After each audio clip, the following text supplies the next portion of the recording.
That brutal math, is it everything to do with the virus? Is exponential or logarithmic is a fancy word for it?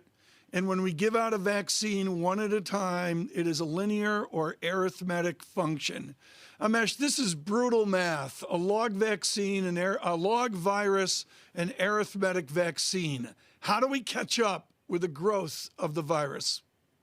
We have to change the entire pace of how we're vaccinating. We have to start to bring in mass vaccinations. We've got to find ways to be innovative with the constraints that we know that there's a supply chain issue, there's a cold chain issue, there's the fact that you have to have people wait 15 minutes after they've been vaccinated in order to make sure they don't have an allergic reaction. We've got to find a better way to do that. And at the same time, we still have to continue to test, trace, and isolate. And mass testing, getting people to use the home test, all of that still has to be going on at the same time as we're vaccinating. So it's really a major challenge. And a lot of this is kind of foregone. We're going to have really bad weeks as we get through January in terms of deaths and cases and hospitalizations.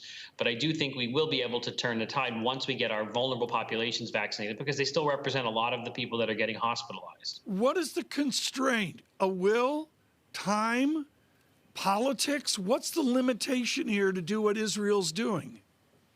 Basically, it was poor planning, again, the federal government sort of abdicating this last mile of vaccination to the states, not really realizing or evading the fact that the states are the same ones that are responding to record numbers of cases. So they weren't going to be able to execute something flawlessly without funding, without resources. And that funding only came around the 24th or so of December, which was already after vaccination started. And then vaccines started in hospitals around Christmas time, which is very difficult to do in terms of schedules. The hospitals were very interested in going slow early because they didn't want all their staff to be out sick if they had side effects. They had appointments you had to make, lots of forms you have to fill out, much different than when you need a flu vaccine. You can just basically knock on the door of employee health and go get your flu vaccine. But I got both of my vaccines, and it's not a quick process. It takes time, and that's hard to do at a hospital level. Dr. Adalja, is it a problem of distribution because refrigeration is a concern, or is it actually who administers the vaccines?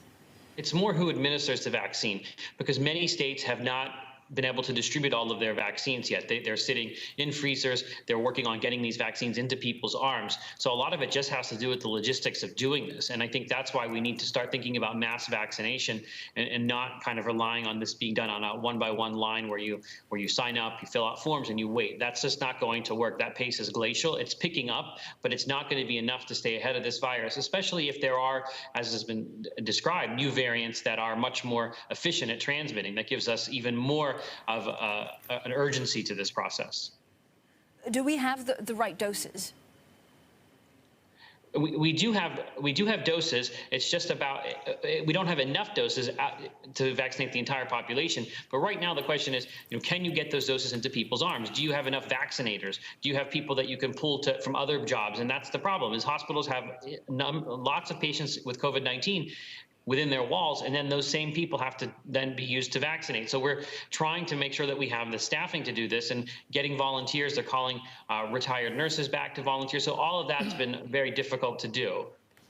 Dr. Adalja, is this just an exercise in successful, in awe, but complex kinds of vaccines like mRNA vaccines before we get to the solution of a low-cost traditional vaccine? Is that really the bridge we're trying to get to, a more traditional vaccine that doesn't need freezing, et cetera?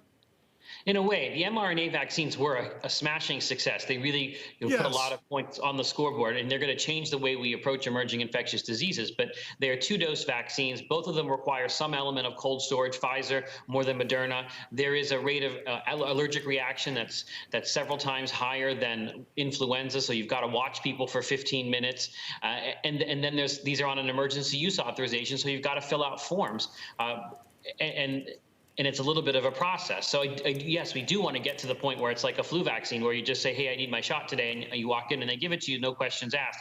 But we're not quite there. We may get there closer to that with the Johnson & Johnson vaccine. But again, it was going to be a Herculean effort no matter what vaccine we use, because we're trying to vaccinate the entire adult population during the middle of a fast-moving pandemic with a highly efficiently transmitting virus. What would you change now to make things better at a federal level? I think we have to make sure this. You have to meet each state where they are. Each state is doing this a little bit differently. They need help in certain areas. We got to make sure that we can augment them where they need to.